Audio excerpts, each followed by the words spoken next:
ओम नमः शिवाय। शिव महापुराण रुद्र संहिता अध्याय 10। इस अध्याय में हम भगवान महादेव द्वारा श्री हरि को सृष्टि रक्षा का भार, भोग, मोक्ष, दान देने का अधिकार देकर और भगवान शिव के अंतर्ध्यान होने का प्रसंग अध्ययन करेंगे। परमेश्वर शिव बोले, उत्तम व्रत का पालन करने वाले हे हरि विष्णु, अब तुम मेरी आज्ञा सुनो। उसका पालन करने से तुम सदा समस्त लोकों में माननीय और पूजनीय बने रहोगे। ब्रह्मा जी के द्वारा रचे गए लोकों में जब कोई दुख या संकट उत्पन्न हो, तब तुम उन संपूर्ण दुखों का नाश करने के लिए सदा तत्पर रहना। तुम्हारे संपूर्ण दुस्सह कार्यों में मैं तुम्हारी सहायता करूँगा। तुम्हारे जो दुर्जय और अत्यंत उत्कट शत्रु होंगे, उन सबको मैं मार गिराऊंगा। हे हरि, तुम नाना प्रकार के अवतार धारण करके लोकों में अपने उत्तम कीर्ति का विस्तार करो और सबके उद्धार के लिए तत्पर रहो। तुम रुद्र के ध्येय हो, रुद्र तुम्हारे ध्येय हैं। तुम में और रुद्र में कुछ भी अंतर नहीं। जो मनुष्य रुद्र का भक्त होकर तुम्हारी निंदा करेगा, उसका पुण्य तत्काल भस्म हो जाएगा। पुरुषोत्तम विष्णु, तुमसे द्वेष करने के कारण मेरी आज्ञा से उसे नरक में गिरना पड़ेगा। यह बात सत्य है, इसमें संशय नहीं। तुम इस श्लोक में मनुष्यों के लिए विशेषतः भोग और मोक्ष प्रदान करने वाले हो और भक्तों के ध्येय तथा पूज्य होकर प्राणियों का अनुग्रह और निग्रह करो। ऐसा कहकर भगवान शिव ने मेरा हाथ पकड़ लिया और श्री विष्णु को सौंपकर उनसे कहा, तुम संकट के समय सदा इनकी सहायता करते रहना। सबके अध्यक्ष होकर भी सभी को भोग और मोक्ष प्रदान करना तथा सर्वदा समस्त कामनाओं का साधक और सर्वश्रेष्ठ बने रहना। जो तुम्हारी शरण में आ गया, वह निश्चय ही मेरी शरण में आ गया। जो मुझ में और तुम में अंतर समझता है, वह अवश्य नरक में गिरता है। देवर्षि, भगवान शिव का यह वचन सुनकर मेरे साथ भगवान विष्णु ने सबको वश में करने वाले विश्वनाथ को प्रणाम करके मंद स्वर में कहा। भगवान श्री विष्णु बोले, करुणा सिंधु जगन्नाथ शंकर, मेरी यह बात सुनिए। मैं आपकी आज्ञा के अधीन रहकर यह सब कुछ करूँगा। स्वामी, जो मेरा भक्त होकर आपकी निंदा करे, उसे आप अवश्य ही नरकवास प्रदान करें। नाथ, जो आपका भक्त है वह मुझे अत्यंत प्रिय है। जो ऐसा जानता है, उसके लिए मोक्ष दुर्लभ नहीं। श्री हरि का यह कथा सुनकर दुखहारी हर ने उनकी बात का अनुमोदन किया और नाना प्रकार के धर्मों का उपदेश देकर हम दोनों के हित की इच्छा से हमें अनेक प्रकार के वर दिए। इसके बाद भक्तवत्सल भगवान शंभु कृपापूर्वक हमारी ओर देखकर हम दोनों के देखते वहाँ से अंतर ध्यान हो गए। तभी से इस लोक में शिव पूजा का विधान चालू हुआ। भगवान शिव शिवलिंग में प्रतिष्ठित हो गए और भगवान शिव भोग और मोक्ष देने वाले हैं। लय का अधिष्ठान होने के कारण भगवान शिव को लिंग स्वरूप में पूजा जाता है, क्योंकि उन्हीं में निखिल जगत का लय होता है। महामुने, जो शिवलिंग के समीप कोई शुभ कर्म करता है, जब ध्यान, पूजन, व्रत, दान आदि करता है, उसके पुण्य फल का वर्णन करने की शक्ति किसी में नहीं। इस प्रकार शिव महापुराण रुद्र संहिता अध्याय 10 यहाँ संपूर्ण हुआ। ओम नमः शिवाय। ओम नमः शिवाय। शिव महापुराण रुद्र संहिता अध्याय 11। ऋषि बोले, व्यास शिष्य महाभाग सूत जी, आपको नमस्कार है। आज आपने भगवान शिव की बड़ी अद्भुत एवं परम पावन कथा सुनाई। दयानिधि, ब्रह्मा और नारद जी के संवाद अनुसार आप हमें शिव पूजन की वह विधि बताइए जिससे भगवान शिव संतुष्ट हों। ब्राह्मण, क्षत्रिय, वैश्य और शूद्र सभी शिव की पूजा करते हैं। वह पूजन कैसे करना चाहिए? आपने व्यास जी के मुख से जिस विषय को सुना हो वह बताइए। महर्षियों का यह वचन सुनकर सूत जी ने उनकी प्रशंसा की और उन्हें प्रसन्नतापूर्वक बताया। सूत जी बोले, मुनीश्वर, आपने बहुत अच्छी बात पूछी है, परंतु वह रहस्य की बात है। मैंने इस विषय को जैसा सुना है और जैसे मेरी बुद्धि है, उसके अनुसार आज कुछ कह रहा हूँ। जैसे आप लोग पूछ रहे हैं, उसी तरह पूर्व काल में व्यास जी ने सनत कुमार से पूछा था। फिर उसे उपमन्यु ने सुना। व्यास जी ने शिव पूजन आदि के विषय में जो सुना उसे सुनकर लोकहित की कामना से मुझे पढ़ाया गया। इसी विषय को भगवान श्री कृष्ण ने उपमन्यु से सुना था। पूर्व काल में ब्रह्मा जी ने नारद जी से इस विषय में जो कुछ कहा वही मैं आपको बताऊंगा। ब्रह्मा जी ने कहा, नारद, मैं संक्षेप में भगवान शिव की पूजन की विधि बता रहा हूँ, सुनो। जैसे पहले कहा गया वैसे जो भगवान शंकर का सुखमय निर्मल सनातन रूप है उसका उत्तम भक्तिभाव से पूजन करें। इससे समस्त मनोवांछित फलों की प्राप्ति होती है। दरिद्रता, रोग, दुख, शत्रुजनित पीड़ा और 4 प्रकार के कष्ट ये तभी तक रहते हैं जब तक मनुष्य भगवान शिव का पूजन नहीं करता। भगवान शिव की पूजा होते ही सारे दुख विलीन हो जाते हैं और समस्त सुखों की प्राप्ति होती है। तत्पश्चात समय आने पर उपासक की मुक्ति भी होती है। जो मानव शरीर का आश्रय लेकर मुख्यतः संतान आदि सुख की कामना करता है उसे चाहिए कि वह अपने कार्यों और संपूर्ण मनोरथों की सिद्धि के लिए महादेव जी का पूजन करे। ब्राह्मण, क्षत्रिय, वैश्य, शूद्र सभी संपूर्ण कामनाओं तथा प्रयोजनों की सिद्धि के लिए विधान के अनुसार भगवान शंकर की पूजा करें।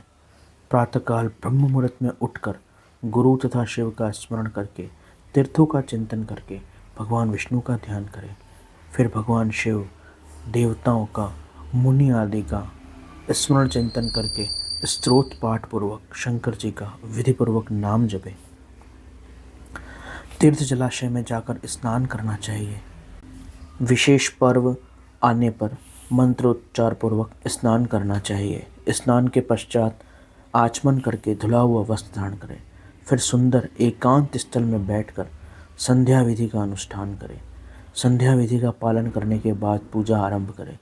मन को सुस्थिर करके पूजा गृह में प्रवेश करें। वहाँ पूजन सामग्री लेकर सुंदर आसन पर बैठे पहले न्यास करें, फिर क्रमशः महादेव की पूजा करें। शिव की पूजा से पहले गणेश, द्वारपाल, दिक्पाल इन सभी की भली भांति पूजा करें। पीछे देवताओं के लिए पीठ स्थान की कल्पना करें अथवा अष्टदल कमल बनाकर पूजा द्रव्य के समीप बैठे और उस पर कमल पर भगवान शिव को समासीन करें।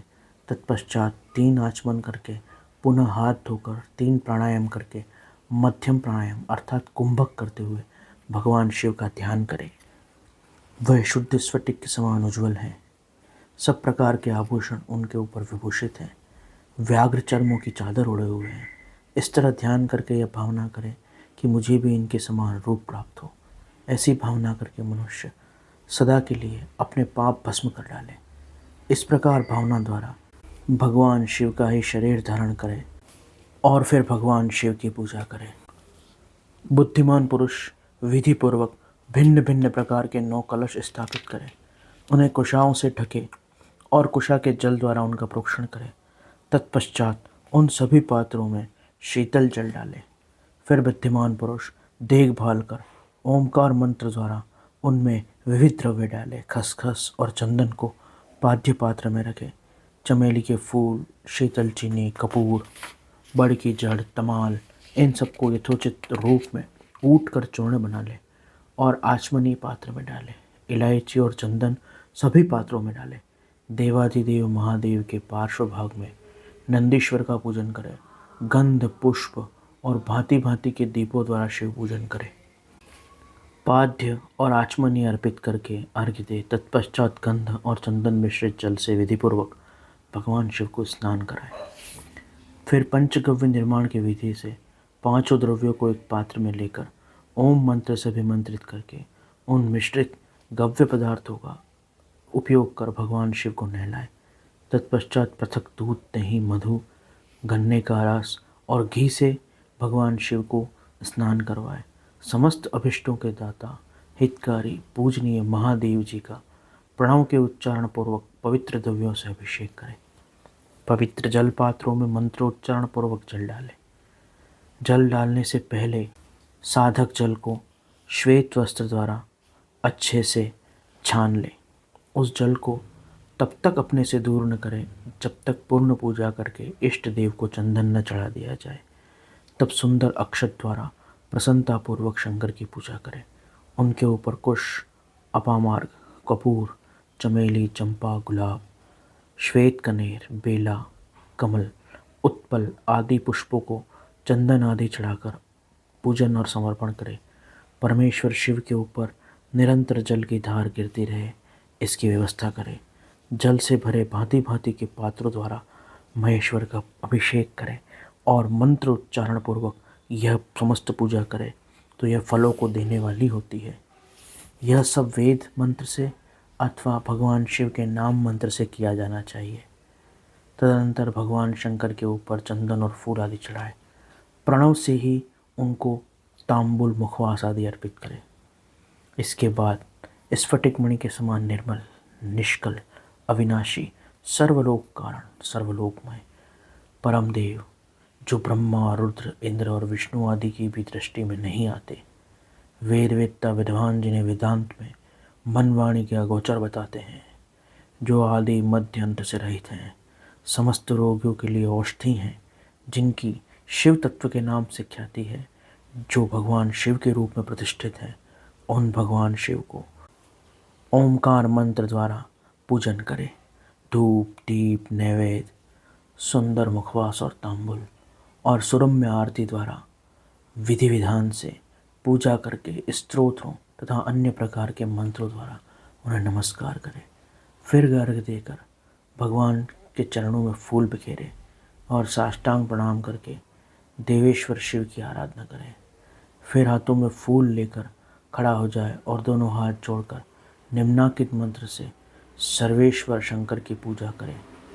अज्ञानादिवा ज्ञान पूजादिकं मया कृततदस्तु सफलम कृपया तव शंकर। हे कल्याणकारी शिव, मैंने अनजाने में जानबूझकर, समझ से या नासमझ से जो जप, पूजा आदि सत्कर्म किए हों वह आपकी कृपा से सफल हो।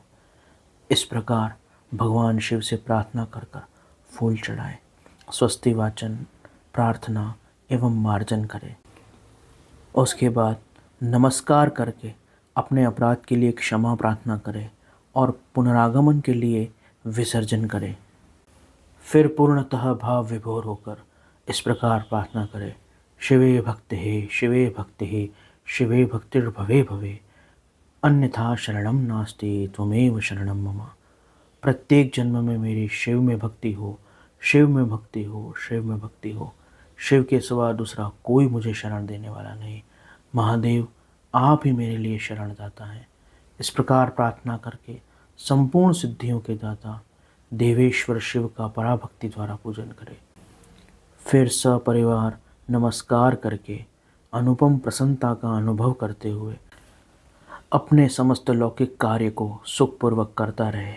जो इस प्रकार शिव भक्ति परायण हो, प्रतिदिन पूजन करता है, उसे अवश्य ही पग पग पर सब प्रकार की सिद्धि प्राप्त होती है। वह उत्तम वक्ता होता है तथा उसे मनोवांछित फल की निश्चय ही प्राप्ति होती है। रोग, दुख, दूसरों के निमित्त होने वाला उद्वेग, कुटिलता तथा विष आदि के रूप में जो कष्ट उपस्थित होता है, उसे भगवान शिव अवश्य नष्ट कर देते हैं। कल्याणकारी भगवान शिव उसके संकटों और कष्टों का नाश करते हैं। उस उपासक का कल्याण हो जाता है। भगवान शंकर की पूजा से उसमें अवश्य सद्गुणों की वृद्धि होती है। ठीक उसी तरह जिस तरह शुक्ल पक्ष में चंद्रमा बढ़ता है, मुनिश्रेष्ठ नारद, इस प्रकार मैंने शिव पूजा का विधान बताया। यहाँ शिव महापुराण रुद्र संहिता अध्याय 11 संपूर्ण हुआ। शेष अगले अंक में। ओम नमः शिवाय।